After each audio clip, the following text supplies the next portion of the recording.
and Malemu. I want to see them urgently.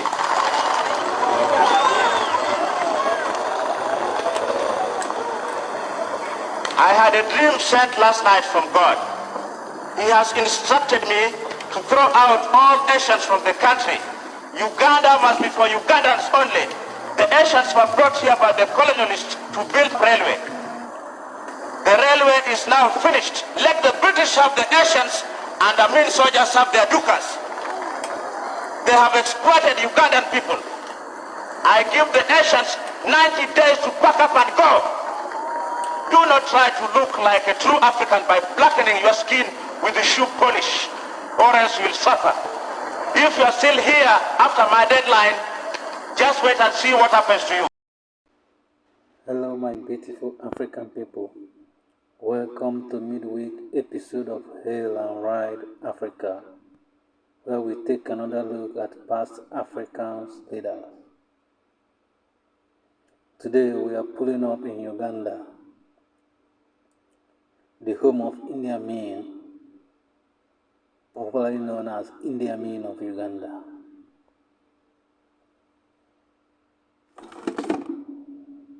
He was born in 1924 in Kubad, Uganda.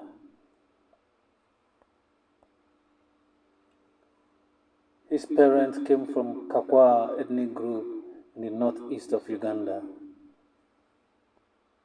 He was the president of Uganda from 1971 to 1979. Uganda, in case if you don't know, is located in East Central Africa. Idi Amin died in August 16, 2003. Almost all the headlines about this man was bad headlines.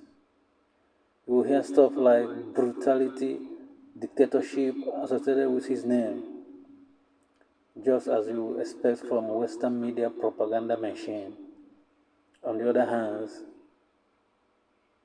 when you search information about George Bush or Tony Blair, you will barely see their names associated with that terrible military invasion of Iraq, where millions lost their livelihood and their lives.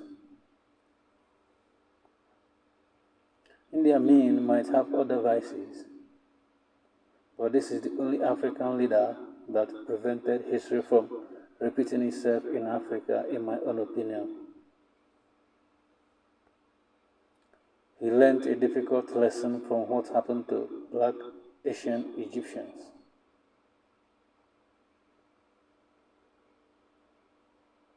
Before he gave the Indians immigrants in his country the order to leave his country because the Indians, as at that time, refused to integrate or at least treat his people with respect and dignity they deserve. Remember, those Indians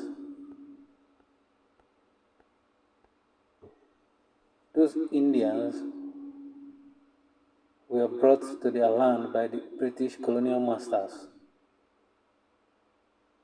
They were not invited by the Ugandans, but they came by the order of British colonial masters, not to help the Ugandans, but to help their colonial masters.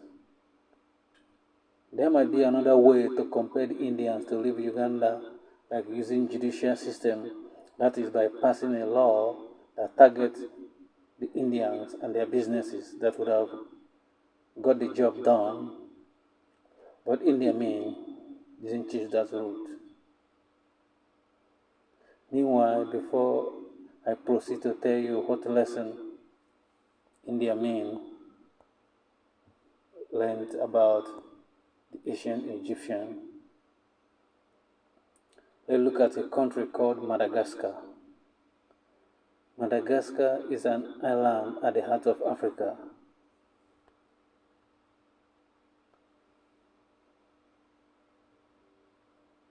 But the people in charge of that country does not look like you and me.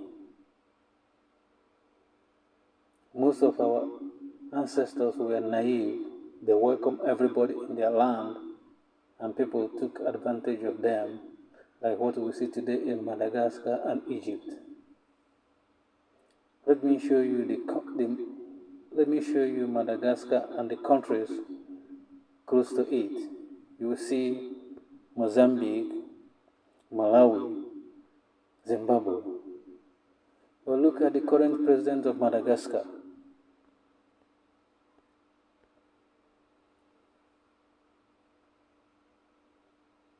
He does not look like us, and the sad reality there is that they have Africans that look like us in that country, but they have no chance to rule that country anytime soon.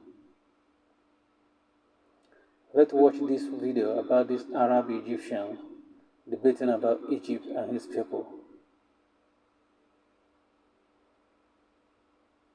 He was arguing about who is the original Egyptian and who is not, and who built the pyramid.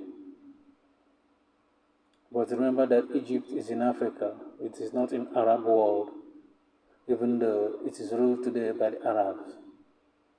Up one day and find a museum of the African American culture and history claiming the stolen Egyptian artifacts in the British Museum to be theirs. And now I'm hearing that Zendaya, the very popular actor, who I would love her to play it, but Zendaya ethnically is half Nigerian, half German, and now she's going to play. Where are the Egyptian actors? Where are the Arab actors who suppose it? And the thing is, even like historically wise, you see in the trailer, it's like, I don't care what they told you, but Cleopatra was black. Who's that woman? Why is African American people are telling my own history? She is there's all of these pseudoscience and pseudo history has been going on, and it has implications. No, I am sorry. African people from West Africa did not build the pyramids. Okay. Cleopatra did not like that, and also Jewish people did not build the pyramids. Okay. It is time for Hollywood to listen to the people who own that history. So well, one more thing. Egypt had 30 dynasties over 2,700 years. We had kings and queens from the kingdom of Kush, from Nubia, from Libya. This area had bled into. Is this Arab Egyptian man serious? He sounds very worked up though. What he forgot to understand was that those who preach diversity are those at the top. Those at the bottom does not champion diversity. He mentioned that in the past, the Egyptians have had kings that are Nubian, as he said. He doesn't want to use the word black. That was why he said Nubian. Nubian people are black people anyway. But the question no one asks this man is this. If Egypt today go back to start making kings again, will the Nubians, as they call them, ever have a shot at becoming the king of Egypt? The answer to that question is no. They have been replaced and forced to be at the bottom in Egypt. This means that all the stuff he was complaining about, people wanting to tell their stories and trying to replace their history, were what they exactly to the Nubians, or the black Asian Egyptians. Moment of absolute certainty are quite few in this world, but Idi Amin saw the future and did what he considered to be the best for his people.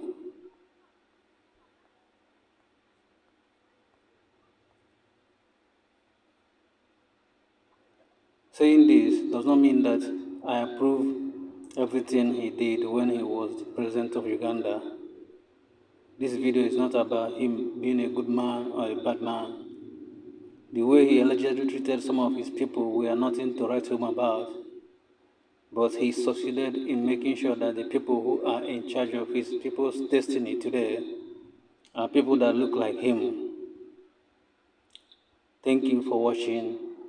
See you in our next video. Please subscribe to our channel.